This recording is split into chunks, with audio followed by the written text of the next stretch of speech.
In Flutter, creating a drop-down list means using the DropdownButton widget. But with Material 3, Flutter introduced a brand new widget called DropdownMenu, which makes the dropdown simpler, more customizable, and even supports built-in search and filtering. So in this video, I will show you how to create a modern drop-down menu in Flutter using the Material 3 drop-down menu widget. So let's dive in. Now let's create a simple drop-down using the drop-down menu widget. Inside it, we define drop-down menu entries, which represents the item inside the drop-down. To create the item inside the drop-down, we will use drop-down menu entry widget, which requires two parameters, value and label. Value represents the actual data and label is what the user sees.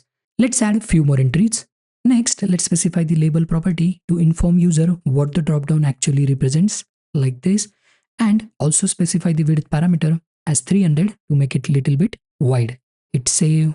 And just like that, we have created a Material 3 dropdown in our Flutter application. When I tap on it, I can see the entries. And notice how it looks like a proper Material 3 outline text field. Now here is something practical. Sometimes we want to show a dropdown with a default value when the screen loads. So for that purpose, we can use initial selection property of dropdown menu widget and set the value. Hit save. And now the dropdown shows Android already selected. Now let's make this dropdown a little more visual. Dropdown menu entry supports a leading icon property. Here you can put any widget, but icon is the most common choice. So let's specify the leading icon for our dropdown entries.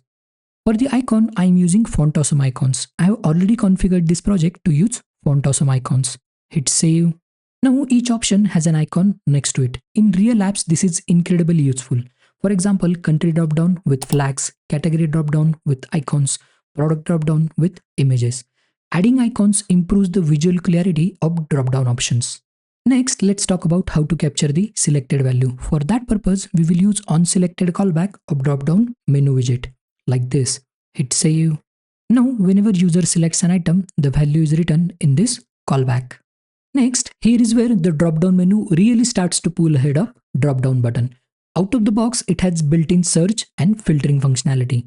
To enable this feature, we need to set two properties, enableSearch and enableFilter. EnableFilter filters the visible entries as the user type, and enableSearch make the field editable so users can type their search. Hit save. And now let's test this feature. But wait, when I tap on the dropdown opens up, but I'm not able to type my search. To fix this, we need to add one more property, requestFocusOnTap to true. Hit save. And now if I tap on the dropdown, it immediately gains the focus, keyboard opens up, and I can start typing. And notice the options are immediately getting filtered as soon as I type. When you have a large list like countries, cities, or product names, this is an absolute game changer. Instead of scrolling through 50 options, user can just type few characters and instantly filter down to what they want. And finally, let's talk about the scenario you will hit in almost every real app. What happens when your dropdown is part of the form widget? For example, selecting a category. In those cases, we usually want validation.